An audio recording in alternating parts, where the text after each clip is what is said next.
ದೇವರ ಅತಿ ಪರಿಶುದ್ಧ ನಾಮಕ್ಕೆ ಸ್ತೋತ್ರವಾಗಲಿ. ಮತ್ತೊಂದು ದಿನವನ್ನು ಕಾಣುವಂತೆ ದೇವರು ಸಹಾಯ ಮಾಡಿದ್ದಕ್ಕಾಗಿ ಸ್ತೋತ್ರ. ಆತನು ಮಾಡಿದ ಎಲ್ಲ ಉಪಕಾರಗಳಿಗಾಗಿ, ಎಲ್ಲ ಆಶೀರ್ವಾದಗಳಿಗಾಗಿ ದೇವರಿಗೆ ಸ್ತೋತ್ರವನ್ನು, ಮಹಿಮೆಯನ್ನು ಸಲ್ಲಿಸ್ತೇನೆ. ಇಂದಿನ ವೇದ ಅಧ್ಯಯನಕ್ಕಾಗಿ ಒಂದು ವಾಕ್ಯವನ್ನು ಓದಿಕೊಳ್ಳೋಣ. ಯೋಹಾನ ಬರೆದ ಸುವಾರ್ತೆ 20ನೇ ಅಧ್ಯಾಯ 11ನೇ ವಾಕ್ಯ. ಆದರೆ ಮರಿಯಳು ಹೊರಗೆ ಸಮಾಧಿಯ ಬಳಿಯಲ್ಲಿ ಅಳುತ್ತಾ ನಿಂತಿದ್ದಳು. ಕರ್ತನಾದ ಯೇಸು ಸ್ವಾಮಿ ತನ್ನ 3.5 ವರ್ಷಗಳ ಸೇವೆಯನ್ನು ಮುಗಿಸಿ ಆತನು ಮುಂಚಿತವಾಗಿ ತಿಳಿಸಿದ ಹಾಗೆ ಶಿಲುಬೆಯಲ್ಲಿ ತನ್ನ ಪ್ರಾಣವನ್ನು ಕೊಟ್ಟು 3ನೇ ದಿವಸದಲ್ಲಿ ಮೃತ್ಯುಂಜಯನಾಗಿ ಎದ್ದು ಬಂದಂತಹ ಒಂದು ಸನ್ನಿವೇಶವನ್ನು ನಾವು ಓದ್ತಾ ಇದ್ದೇವೆ. 20ನೇ ಅಧ್ಯಾಯ 1ನೇ ವಾಕ್ಯದಲ್ಲಿ ನಾವು ಓದಬೇಕಾದ್ರೆ, ವಾರದ ಮೊದಲನೇ ದಿನದಲ್ಲಿ ಮಗ್ದಲದ ಮರಿಯಳು ಮುಂಜಾನೆ ಇನ್ನೂ ಕತ್ತಲೆ ಇರುವಾಗಲೇ ಸಮಾಧಿಯ ಬಳಿಗೆ ಬಂದು ಸಮಾಧಿಯ ಕಲ್ಲು ಅಲ್ಲಿಂದ ತೆಗೆದಿರುವುದನ್ನು ಕಂಡಳು. ಅವರೆಲ್ಲರಿಗೂ ಒಂದು ಆಸೆ ಇತ್ತು, ಯೇಸು ಪುನರುತ್ಥಾನ ಆಗ್ತಾರೆ. ಯಾಕೆಂದರೆ ಯೇಸುಸ್ವಾಮಿ ಅನೇಕ ಸಂದರ್ಭದಲ್ಲಿ ಹೇಳಿದರು, ಯೋನನ ಹಾಗೆ ನಾನು ಸಹ 3 ದಿನಗಳು ಭೂಗರ್ಭದಲ್ಲಿರಬೇಕು, ಮಾತ್ರವಲ್ಲ ಈ ಆಲಯವನ್ನು ಕೆಡವಿರಿ, 3 ದಿನದಲ್ಲಿ ಅದನ್ನು ನಾನು ಕಟ್ತೇನೆ. ಈ ರೀತಿಯ ಮಾತುಗಳು ಅವರಲ್ಲಿ ನಂಬಿಕೆಯನ್ನು ಹುಟ್ಟಿಸ್ತು. ಅವರ ನಂಬಿಕೆಯಲ್ಲಿ ದೃಢವಾದರು. ಯೇಸು ಪುನರುತ್ಥಾನ ಆಗ್ತಾರೆ ಎಂಬ ಒಂದು ನಂಬಿಕೆ. ಕೆಲವರಲ್ಲಿ ಒಂದು ಅಪನಂಬಿಕೆ ಇದ್ದರೂ ಸಹ ಶಿಷ್ಯರುಗಳಲ್ಲಿ, ಅದರಲ್ಲಿ ಮುಖ್ಯವಾಗಿ ಮರಿಯಳಲ್ಲಿ ಬಹಳ ಒಂದು ನಂಬಿಕೆ ಇರೋದರಿಂದ ವಾರದ ಮೊದಲನೇ ದಿವಸದಲ್ಲೇ ಮಗ್ದಲದ ಮರಿಯಳು ಇನ್ನೂ ಕತ್ಲೆ ಇರುವಾಗಲೇ ಸಮಾಧಿ ಹತ್ರಕ್ಕೆ ಬರ್ತಾ ಇದ್ದಾಳೆ. ಆದರೆ ಅಲ್ಲಿ ಬಂದಾಗ ನಾವು ನೋಡಬೇಕಾದ್ರೆ ಶಿಷ್ಯರು ಸಹ ಬಂದಿಲ್ಲ ಅಲ್ಲಿ.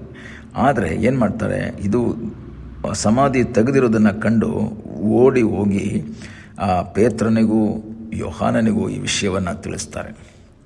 ಈ ಥರ ಸ್ವಾಮಿಯನ್ನು ಯಾರೋ ತಗೊಂಡು ಹೋಗಿದ್ದಾರೆ, ಎಲ್ಲಿಟ್ಟಿದ್ದಾರೆ ಗೊತ್ತಿಲ್ಲ ಅಂದಾಗ ಪೇತ್ರ ಮತ್ತು ಯೋಹಾನ ಓಡಿ ಬರ್ತಾರೆ. ಓಡಿ ಬಂದು ನೋಡಿ ಅವರು ಹಿಂದಿರುಗಿ ಹೋಗ್ತಾರೆ. 10ನೇ ವಾಕ್ಯ ಹೇಳುತ್ತೆ, ತರುವಾಯ ಆ ಶಿಷ್ಯರು ತಿರುಗಿ ತಮ್ಮವರ ಬಳಿಗೆ ಹೋದರು. ಅದರರ್ಥ ಯೇಸು ಇಲ್ಲ, ಇವಾಗ ಯೇಸುವಿನ ಬಾಡಿ ಇಲ್ಲ, ನಾವಿಲ್ಲಿ ನಿಂತ್ಕೊಂಡ್ರೆ ಸರಿ ಇಲ್ಲ. ಯಾಕೆ ಅಂದರೆ ಆಲ್ರೆಡಿ ಅವ್ರಿಗೆ ಭಯ ಇದೆ. ಯಾಕೆ, ಸಿಪಾಯಿಗಳಿದ್ದರು, ಸೀಲ್ ಹಾಕಿದ್ದಾರೆ, ಯಾರು ಎತ್ಕೊಂಡು ಹೋಗಬಾರ್ದು ಅನ್ನೋಂತಹ ಒಂದು ಉದ್ದೇಶಕ್ಕೋಸ್ಕರ ಕಾಪಾಡಿದ್ದಾರೆ. ಆದರೆ ಈಗ ಸಮಾಧಿ ಓಪನ್ ಆಗಿದೆ, ಶಿಷ್ಯರಲ್ಲ ಅದಕ್ಕೆ ಕಾರಣ. ಆದರೂ ಅಲ್ಲೇ ನಿಂತ್ಕೊಂಡ್ರೆ ಎಲ್ಲಿ ಸಿಪಾಯಿಗಳು ಬಂದು ತಮ್ಮನ್ನು ಹಿಡೀತಾರೆ, ನೀವೇ ಕಾರಣ, ನೀವೇ ಎತ್ಕೊಂಡು ಹೋಗಿದ್ದೀರಾ ಎಂಬುದಾಗಿ ಹೇಳ್ತಾರೆ ಎಂಬ ಒಂದು ಉದ್ದೇಶದಿಂದ, ಭಯದಿಂದ ಅವರು ತಮ್ಮವರ ಬಳಿಗೆ ಹೋಗ್ಬಿಡ್ತಾರೆ. ಆದರೆ ಮರಿಯಳಿಗೆ ಹೋಗೋಕ್ಕೆ ಮನಸ್ಸೇ ಆಗ್ತಾ ಇಲ್ಲ.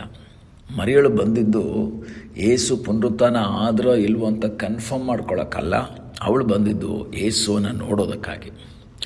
ಈ ಪೇತ್ರ ಯೋಹಾನ ಬಂದಿದ್ದು ಮರಿಯಳು ಹೇಳಿದಂತಹ ವಿಷಯ ಸತ್ಯನ ಅಂತ ಕನ್ಫರ್ಮ್ ಮಾಡ್ಕೊಳ್ಳೋಕ್ಕೆ ಬಂದಿದ್ದಾರೆ. ಕನ್ಫರ್ಮ್ ಮಾಡಿಕೊಂಡವರು ಕನ್ಫರ್ಮ್ ಆದ ತಕ್ಷಣ ಅವರು ತಮ್ಮವರ ಬಳಿಗೆ ಹೋದಾಗ ಮರಿಯಳು ಕನ್ಫರ್ಮೇಷನ್ಗಾಗಿ ಬಂದಿರಲಿಲ್ಲ, ದೃಢತೆಗಾಗಿ ಬಂದಿರಲಿಲ್ಲ. ಅವಳು ಯೇಸುವನ್ನು ನೋಡಬೇಕು ಅಂತ ಬಂದಿದ್ಲು. ಈ ಹಗಲಿನ ಸಮಯದಲ್ಲಿ ವಾಕ್ಯ ಕೇಳುವಂತಹ ದೇವರ ಮಕ್ಕಳೇ, ಕನ್ಫರ್ಮೇಷನ್ಗಾಗಿ ಅಲ್ಲ ನಾವು ಯೇಸುವ ಹತ್ರ ಬರಬೇಕಾದದ್ದು, ಯೇಸುವನ್ನು ನೋಡುವುದಕ್ಕಾಗಿ. ಇದು ನಡೆಯುತ್ತೋ ಇಲ್ವೋ ಎಂಬ ಒಂದು ಯೋಚನೆಯಿಂದಲ್ಲ ಬರಬೇಕಾದದ್ದು, ನಂಬಿಕೆಯಿಂದ ನಾವು ದೇವರ ಹತ್ರ ಬರುವಾಗ, ದೇವರ ಮುಖವನ್ನು ನೋಡುತ್ತಾ ಮುಂದೆ ಸಾಗುವಾಗ ಅದ್ಭುತವನ್ನು ಮಾಡುವ ಸರ್ವಶಕ್ತನಾದ ಒಬ್ಬ ದೇವರಿದ್ದಾನೆ. ಇವತ್ತು ಅನೇಕರು ಕನ್ಫರ್ಮೇಷನ್ಗಾಗಿ ಇದು ನಡೆಯುತ್ತಾ ಇಲ್ವಾ, ಅದಾಗ ಇದೀಗ, ಇದಕ್ಕೋಸ್ಕರ ಯೇಸು ಹತ್ರ ಬರ್ತಾರೆ. ಆದರೆ ಮರಿಯಳು ಅಳುತ್ತಾ ಸಮಾಧಿ ಹತ್ರ ನಿಂತಿದ್ದಾಳೆ. ಯಾಕೆ ಮರಿಯಳೆ, ನೀನು ಯಾಕೆ ಅಳ್ತಾ ಇದೆಯಾ? ಅವಳದು ಒಂದೇ ಒಂದು ಉದ್ದೇಶ, ನನ್ನನ್ನು ಬಿಡುಗಡೆ ಮಾಡಿದಂತಹ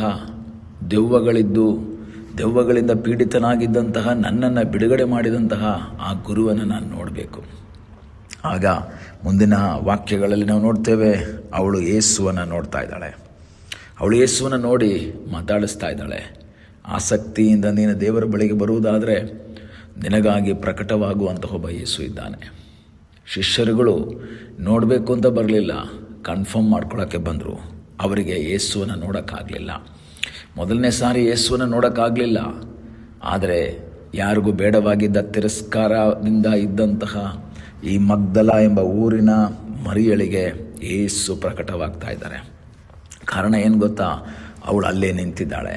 ನೀನು ನಿರಾಶೆ ಪಡದೆ, ನೀನು ಹಿಂದಕ್ಕೆ ಹೋಗದೆ, ಕನ್ಫರ್ಮ್ ಮಾಡ್ಕೊಂಡು ವಾಪಸ್ ಹೋಗದೆ, ನೀನು ಅಳುತ್ತಾ ಕಾಯುವುದಾದರೆ, ನೀನು ಪ್ರಾರ್ಥನೆ ಮಾಡುವುದಾದರೆ, ನಿನಗಾಗಿ ಪ್ರಕಟವಾಗುವ ಒಬ್ಬ ಯೇಸು ಇದ್ದಾನೆ. ನಿನಗೋಸ್ಕರವಾಗಿ ತನ್ನನ್ನು ಪ್ರಕಟಿಸಿಕೊಳ್ಳುವಂತಹ ಒಬ್ಬ ಯೇಸು ಇದ್ದಾನೆ. ಎಷ್ಟೋ ವ್ಯಕ್ತಿಗಳು ಬಂದು ನೋಡಿದ್ರು, ವಾಪಸ್ ಹೋದರು.